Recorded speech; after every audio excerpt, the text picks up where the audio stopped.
I'm Mary Lou Miles, partner and head of wealth management here at Genus Capital Management. And joining me is my partner and co-chief investment officer, Mike Thiessen.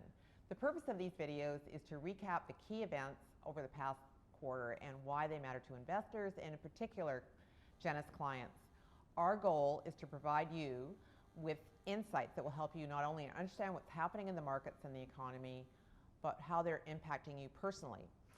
I'd like to start by acknowledging the lands on which we gather, including where I am sitting today, are the ancestral traditional territories of the Musqueam, Tsleil-Waututh, and Squamish peoples. So Mike, let's get started. Sounds good. So my first question is, what are the key happenings that affected clients and markets in the past few months? Yeah, so it has been, quite a time in the markets. Right now, all eyes are really on inflation. So inflation numbers are the big numbers that investors have been focusing on. Inflation really determines what the Federal Reserve does in the US, what the Bank of Canada does in Canada when it comes to interest rates and interest rate rises. And interest rates are so important because they really are the determining factor in whether the economy slows down, and the market is really focused on what the prospects of a slowdown are and how severe this slowdown could be. So all eyes are really on inflation, and we saw last week the US CPI numbers, so those are the inflation numbers, were at 8.2%. And can you can you explain what CPI is, or just for a moment? Sure, yeah. So it's the Consumer Price Index. So it's a basket of goods that are priced to determine whether prices of kind of a normal expenditures for people are going up or down. And so the inflation numbers are quite sticky, quite high. The growth rate was actually higher than expected. And if you look at core CPI, so that's just the inflation basket without food and without energy, that was quite high as well. Also, staying at these high levels, growth rate again was higher than what was expected. And so that means that the US Federal Reserve is most likely going to raise rates by 0.75% again.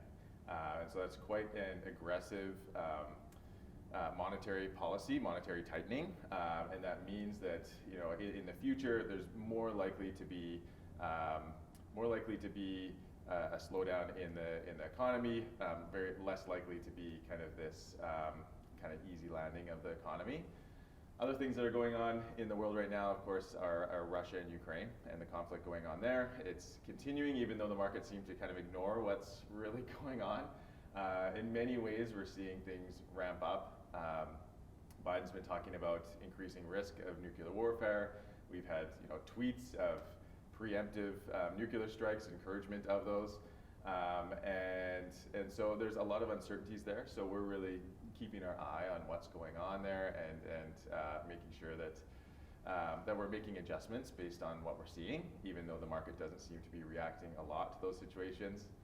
It is causing the EU to be more fragile as an economy. That's the European Union, yeah. Yes, yeah, because of all the supply chains that are affected by what's happening with the conflict, and then also energy is really the big one, with Europe getting a lot of its energy from Russia.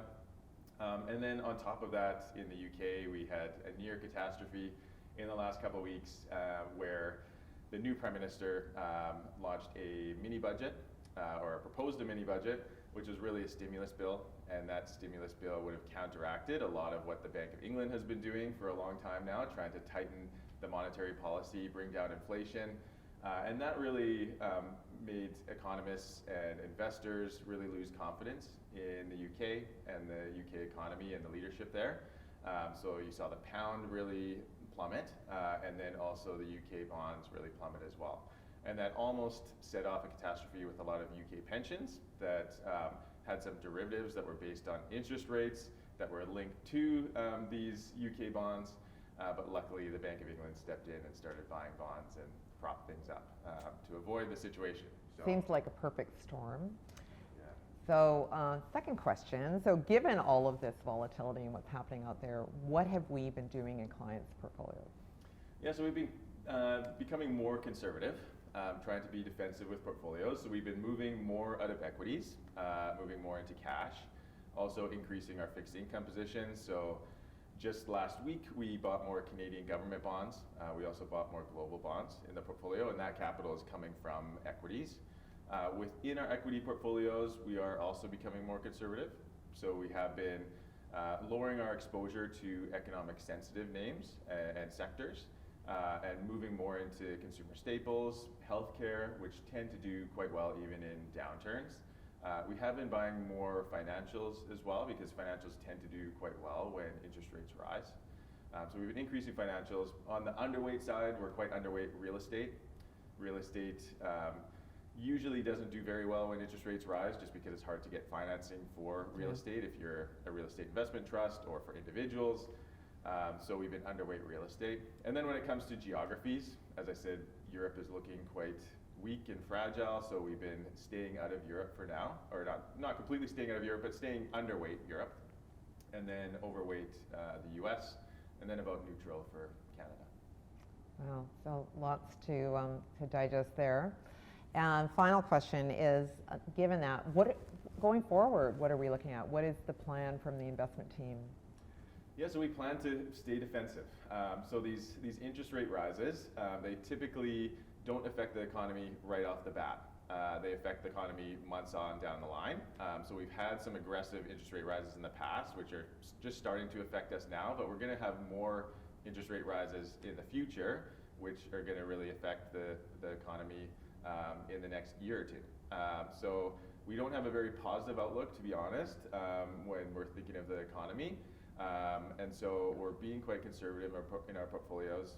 So right now we're underweight equities, and we plan to stay there. We're overweight cash, and we're about neutral fixed income. We might add more fixed income if interest rates continue to rise, which we think they probably will, just because fixed income looks more attractive when interest rates rise. So right now, just based on interest rates, and then based on the uncertainties out there with the Russia-Ukraine war, and then also possible systemic issues that could arise out of this, rapid increase in rates.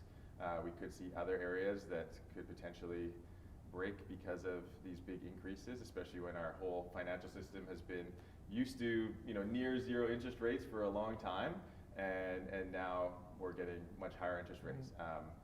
So we don't know what could happen with that. So we're wanting to be overall conservative and defensive with client portfolios.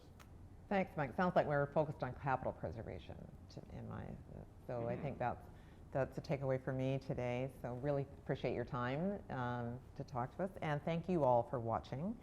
So if you've got any more questions, please feel free to reach out to your portfolio manager. And if you're new to Genus, you can click on the link below and speak to one of our portfolio management team.